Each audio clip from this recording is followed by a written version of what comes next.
8 Haikai. David Letterman dropped his cue card. Paul Schaefer stopped mid-note. The entire NBC studio fell into a silence so complete you could hear the overhead lights hum. In 30 years of late-night television, Letterman had never stopped a show mid-monologue. He had interviewed presidents, roasted celebrities, and perfected the art of the ironic smirk. But on this October night in 1987, something happened that no script could contain. A man in the back row stood up. He wasn't famous. He wasn't supposed to be there. And what he said in the next 60 seconds would shatter Letterman's composure on live television and change everything America thought they knew about the man behind the desk. If you enjoyed the video, don't forget to subscribe, comment, and like it. It was October 14th, 1987, a Tuesday night. Studio 6A at Rockefeller Center in Manhattan was buzzing with the controlled chaos that made Late Night with David Letterman the sharpest, funniest hour on television. The show was in its 5th year, and Letterman had become a cultural force, a master of timing, a surgeon of sarcasm, a Midwestern kid who conquered New York with nothing but a gap-toothed grin and a refusal to take anything serious. The audience filed in at 5:30 p.m., clutching their tickets, giddy with anticipation. Among them, in the back row, seat 14C, sat a man named Robert Dunham. He was 62 years old, silver-haired, wearing a faded green army jacket with a small American flag pin on the lapel. He'd won his ticket through a radio call-in contest. His daughter had entered for it. "Dad," she'd said, "you love Letterman. Just go. Have a good time." He hadn't told her why he really wanted to be there. At 6:35 p.m., the warm-up comedian finished his set. The stage manager counted down. The curtain rose. Paul Schaefer and the world's most dangerous band launched into the theme. The audience erupted. And then, in that signature Midwestern drawl, the announcer's voice boomed. "From New York, it's Late Night with David Letterman." Dave bounced onto the stage in a navy blue suit, waving, grinning, soaking in the applause. He took his place behind the wooden desk, shuffled his cue card, and locked eyes with the camera. The monologue began. Jokes about Reagan, jokes about the stock market, jokes about the weather. The audience laughed on cue. Paul Schaefer threw in his trademark cack. Everything was clocked, but 7 minutes in, something shifted. Letterman glanced toward the back of the studio, a reflex born from years of reading a room. His eyes landed on Robert Dunham. The man wasn't laughing. He wasn't even smiling. He was just staring, intensely, unblinking, with tears streaming down his weathered face. Dave stumped mid-punchline. The joke died in his throat. He looked down at his card, tried to recover, but his rhythm was gone. Ed McMahon would have powered through. Johnny Carson might have made a quip, but Letterman couldn't shake. He looked back at the man, still crying, still staring. Paul Schaefer noted. He tilted his head, concerned, then followed Dave's gaze to the back row. The band kept playing, but quieter now,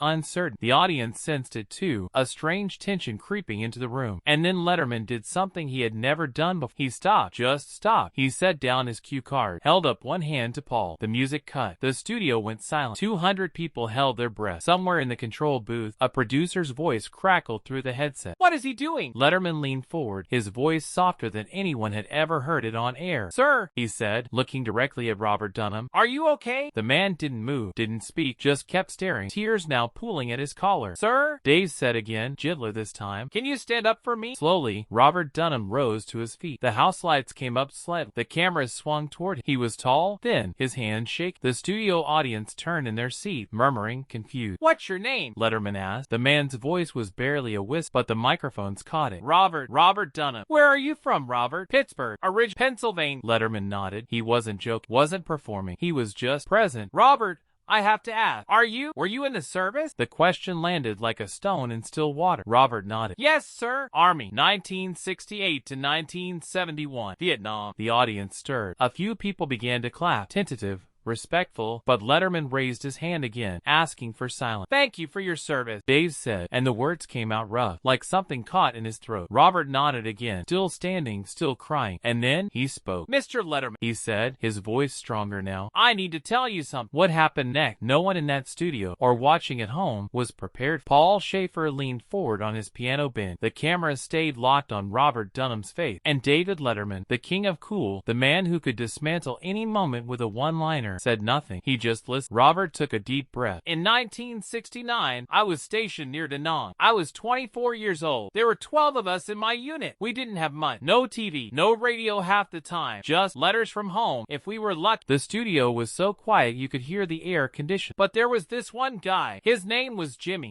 Kowalski, from Chicago. Funny kid. Always cracking joke, doing impressions. He used to watch your show, back when you were doing comedy, before Late Night. He loved." Letterman's jaw tightened. Every night, when When it got dark and we were too scared to sleep, Jimmy would stand up and perform your routine from memory. He'd mimic your voice, your timing, your stupid pet tricks bit. He'd make us laugh. For 20 minutes, we'd forget we were in hell. Robert's voice cracked. He made us feel human. Paul Schaefer's eyes were glistening. A woman in the front row covered her mouth. One night in March of 7th, we were ambushed. Jimmy, he didn't make it. He was 22 years old. The silence in the studio was suffocating. Before he died, he made me promise something. He said, if you ever get home, if you ever see Letterman, tell him thanks. Tell him he saved us. Robert looked directly at Dave. So I'm here, 19 years later, and I'm telling you, thank you, Mr. Letterman, you saved us. And Jimmy wanted you to know. What happened next would become one of the most replayed moments in television history, and one Dave Letterman would never speak about publicly again. Letterman stood up. Slowly, the audience gasped. He walked out from behind his desk, something he almost never did during the show, and stepped off the stage. The cameras scrambled to follow him. Paul Schaefer rose from his piano bench, speechless. Dave walked directly toward Robert Dunham, moving with a kind of deliberate heaviness, as if the space between them were charged with something sacred, something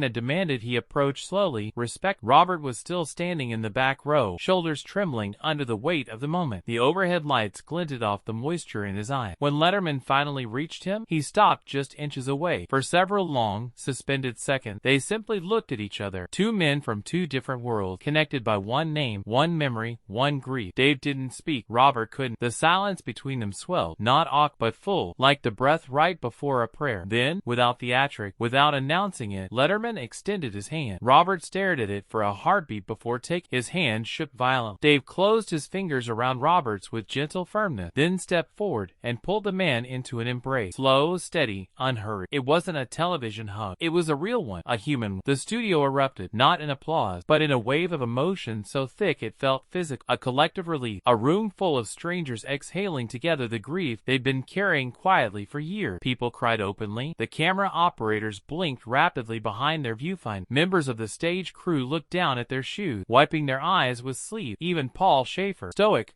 unshakable Paul, turned away from the audience, lifting a hand to his face. When Letterman finally stepped back, he didn't let go. He kept one hand on Robert's shoulder, grounding him like someone holding a man who might collapse. What was his name again? Dave asked softly. The question nearly broke. His voice vibrated on the edge of composure. Robert's lips parted, barely able to form the words. Jimmy, he whispered. Jimmy Kowalski, Chicago. Dave nodded slowly, as if committing the name not just to memory, but to his bone. He turned toward the camera, still holding Robert's shoulder like an anchor, and said, voice thick and rough, Jimmy Kowalski, from Chicago, 22 years old. He paused. The room held its breath. We're not going to forget. The audience rose as one, an instinctive act of reverence. The applause that followed wasn't the bright, enthusiastic sound of late-night television. It was deeper, heavier, a kind of communal grief, a thank, a salute, a morning ritual disguised as applause. Dave guided Robert back into his seat, resting a hand briefly on his back before walking, more slowly than usual, back toward the stage. But instead of returning to his desk with the practiced stride of a host, he stopped halfway, sat casually on the edge of it, legs dangling. He looked less like a TV personality and more like a man sitting down with family to have an honest conversation. We're not going to commercial, he said, eyes fixed on the camera. We're not doing jokes tonight. We're going to do something different. Then he turned to the audience, scanning their faces with a quiet seriousness rarely seen on late-night television. How many of you have lost someone who loved this show? Someone who's not here anymore? Hands rose, tentatively at first, as if people weren't sure they were allowed to expose such vulnerability. Then more hands, and more. Dozen, nearly half the audience. Dave nodded. Then this next hour is for them. And with that, late-night television transformed. What followed was something so raw, so unfiltered, so profoundly human that NBC executives would later choose never to rebroadcast, not because it was inappropriate, but because it was too real for entertainment, too intimate for syndication. For the next 40 minutes, David Letterman, famous for irony, distant, guarded humor, became something else entirely. A listener, a witness, a steward of memory. Audience members stood, one by one, rising like small candles in a dark room. A man in his 50s stood first, clutching a crumpled tissue. My son died years ago in a car accident, he said, his voice wavered. He was 17. He used to do your top 10 list at the dinner table to make his little sister laugh. Dave's expression collapsed into something tender, fragile. What was his name? He asked. Daniel Mark. Dave repeated. Then he turned to the camera. If you're watching at home and you've lost someone, write their name down. Put it somewhere you'll see it. Say it out loud, because when we stop saying their name, that's when they really disappear. The camera zoomed in slightly, and for a moment Dave looked like a pastor, a father, a friend, anyone but the king of late-night comedy. Near the end of the hour, an elderly woman in the front row lifted her hand. Her motion was slow but determined. Dave nodded to her, and she stood with effort, gripping the seat in front of her for balance. "Mr. Letterman," she said, voice gentle but unwavering, "my husband and I watched you every night for 26 years. He passed last month. The night before he died, he made me promise something." Dave soft. "What was that?" "That I'd keep watch, that I'd laugh for both of us, that I wouldn't let his chair stay empty." Her hands trembled as she reached into her purse and pulled out a photograph. A man in his 70s sitting in a recliner with a remote in one hand and a TV tray meal on his lap, smiling as though the world still delighted. "This is Harold," she said. "He never missed a show." Dave stepped off the stage once more, walked down the aisle slowly, almost ceremonial, and took the photograph from her hand. He studied it, eyes tracing every detail. "Harold," he murmured, almost to himself, "you had good taste in women." The audience laughed, but it was soft laugh, the kind people make while wiping tears. "What's your name?" Dave asked. "Doris. Doris Keller." "Doris, can I keep this? Just for tonight?" She nodded, her lips trembling as tears fell freely. Dave returned to the stage and placed Harold's photo next to his coffee mug, facing the camera like a guest. He rested his hand on it gently. "This is Harold Keller," he said. "He watched for 26 years, and tonight, he's still here." Paul and the band began to play something gentle, melancholic, reverent, a tune that felt like a... Dave sat at his desk, the photo beside him, his fingers resting on the corner of it as if holding Harold in place. "We'll be right back," he said, but the strain in his voice betrayed him. During the commercial break, Dave didn't move. The audience didn't chatter or stand. Robert Dunham wept quietly, shoulders shaking. Doris Keller held the hand of the woman next to her, two strangers connected by grief and love. When the show returned, Dave looked older, like he'd lived a lifetime in the last hour. "I've been doing this show a long time," he said. "I've interviewed presidents, movie stars, people who've done extraordinary things, but tonight was different. Tonight I met real heroes." He looked directly at Robert Dunham. "And you, sir? You're one of them. What you did for Jimmy Kowalski, sitting with him, giving him a piece of home in his darkest hour. That's what this country is supposed to be about." The studio rose to its feet again. Robert's face twisted with emotion as the applause washed over him like a wave. Dave waited for the noise to settle. "Before we go," he said, "I want to do one more thing." He reached under his desk and pulled out a blank cue card. One side had tonight's scripted questions written neatly in blue ink. Dave flipped it over. The back was in. He picked up a sharpie, uncapped it slowly, and said, "Jimmy Kowalski." He wrote the name across the card in bold, unmistakable letter. Then he held it up to the camera. "I'm going to keep this on my desk every night," he said, "so I don't forget." He placed the card next to Harold's photo. When the credits rolled, they didn't show the usual backstage antics or musical joke. They rolled over a still image of Dave sitting at his desk, head bowed, Harold's photo, and Jimmy's name beside him. The next morning, NBC was flooded with over 10,000 letters. People sent photographs of loved ones, grainy Polaroids, military portraits,